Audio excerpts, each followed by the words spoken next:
Halo semua, apa kabarnya? Semoga baik-baik saja ya. Masih bersama saya Roy Marendra dalam pembelajaran IPS yang materinya adalah usaha persiapan kemerdekaan Indonesia, yaitu pendudukan Jepang di Indonesia dan pengaruhnya terhadap pergerakan nasional bangsa Indonesia. Mari kita lihat videonya. Yang pertama adalah pendudukan Jepang di Indonesia.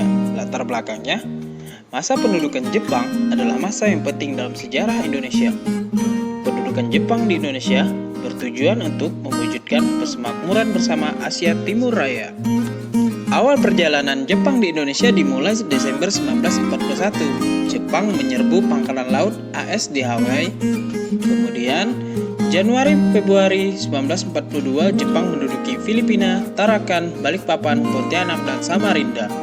Kemudian Februari 1942 Jepang berhasil menguasai Palembang. 1 Maret 1942 Jepang berhasil mendarat di Jawa, yaitu di Teluk Banten, Jawa Barat, dan Kragan, Jawa Timur. 5 Maret 1942 kota Batavia jatuh ke tangan Jepang.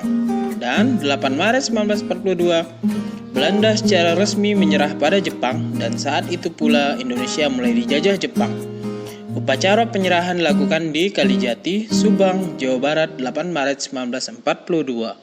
Ini adalah peta awal kedatangan Jepang ke Indonesia. Bisa dilihat, Jepang hampir menguasai seluruh daerah di Indonesia. Kebijakan Jepang diprioritaskan pada 2 hal. Yang pertama, menghapus pengaruh Barat di kalangan rakyat Indonesia. 2, memobilisasi rakyat Indonesia demi kemenangan Jepang dalam Perang Asia Timur Raya. Nah, di dalam peta tersebut adalah perjanjian antara Jepang dan Belanda. Nah, selanjutnya ada pemerintahan zaman pendudukan Jepang. Dalam pemerintahannya, Indonesia dibagi menjadi 3 wilayah kekuasaan militer. Wilayah 1, Pulau Jawa dan Madura diperintah oleh tentara ke-16, pusatnya di Batavia. Wilayah 2, Pulau Sumatera diperintah tentara ke-25, pusatnya di Bukit Tinggi. Dan kemudian yang ketiga, wilayah 3 yaitu Pulau Kalimantan, Sulawesi, Bali, Nusa Tenggara Timur, dan Timur Maluku diperintah oleh Armada Selatan kedua, pusatnya di Makassar. Nah, foto di bawah ini adalah Jenderal Hitoyoshi Imamura. Nah, selanjutnya kebijakan pemerintahan Jepang yang pertama yaitu di bidang politik, membuat gerakan 3A yang diketuai oleh Mr. Samsudin. 3A memiliki kepanjangan yaitu Nippon Cahaya Asia, Nippon Pelindung Asia, dan Nippon Pemimpin Asia. Tujuannya menghimpun potensi bangsa guna kemakmuran bersama. Kemudian ada Pusat Tenaga Rakyat atau PUTERA. Pimpinannya yaitu Insinyur Soekarno, Muhammad Hatta, Ki Hajar Dewantara, dan Kiai Haji Mas Mansur.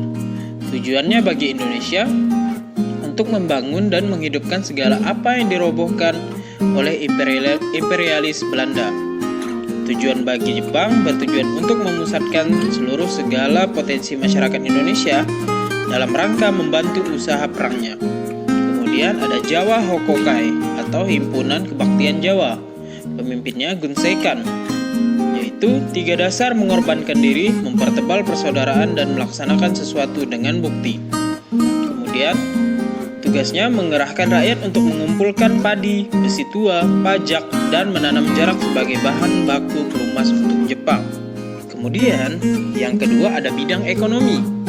Jepang menerapkan sistem anarki, yaitu tiap daerah diharapkan dapat memenuhi kebutuhan hidupnya sendiri. Perekonomian yang dibangun Jepang hanya berorientasi untuk memenuhi kebutuhan perang, seperti membangun pabrik, senjata, dan menanam pohon jarak. Jepang juga mengeksploitasi sumber daya alam seperti batu bara dan minyak bumi. Di bidang ekonomi juga, Jepang memberlakukan romusa atau kerja paksa. Kehidupan rakyat sangat mengenaskan, di mana mereka hidup miskin dan menderita miskin dan kelaparan. Nah, contoh fotonya ada di bawah ini ya. Kemudian yang terakhir ada bidang sosial. adanya sistem stratifikasi sosial dalam masyarakat. Contoh, golongan teratas yaitu Jepang, golongan kedua pribumi, dan golongan ketiga yaitu bangsa timur asing. Nah, sekian dan terima kasih ya. Semoga bermanfaat untuk semua materinya. Dah.